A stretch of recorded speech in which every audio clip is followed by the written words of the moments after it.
呢啲香港商家以為自學咗少少嘅運營知識就可以玩轉小紅書，但其實佢哋嘅賬號運營咧毫無專業性可言。見到人哋做小紅書，你又心喐喐搶住要做，但如果亂開亂搞小紅書號你就有機會要付出比預期更加大嘅代價㗎啦。我哋之前有個客戶喺我哋呢度了解完小紅書之後咧，就自己去搞啦。呢啲香港商家以為自學咗少少嘅運營知識就可以玩轉小紅書，但其實佢哋嘅賬號運營咧連最基本嘅規劃設計都冇，甚至一上手咧就放聯繫方式，犯咗平台嘅大忌。鋪咗一段時間之後，覺得冇達到預期嘅效果，又放棄咗啦。搞到賬號嘅後台數據咧好混亂，俾系統判定為低權重嘅賬號，冇晒流量，仲爭啲俾封號添。喺呢件事之後，佢哋又嚟揾翻我哋都用咗好多心機先將佢哋嘅賬號救翻起身。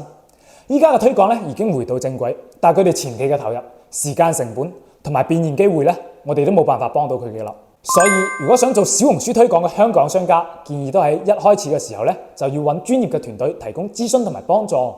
如果有任何問題，歡迎大家喺評論區留言啦。關注我，帶你喺香港玩轉小紅書。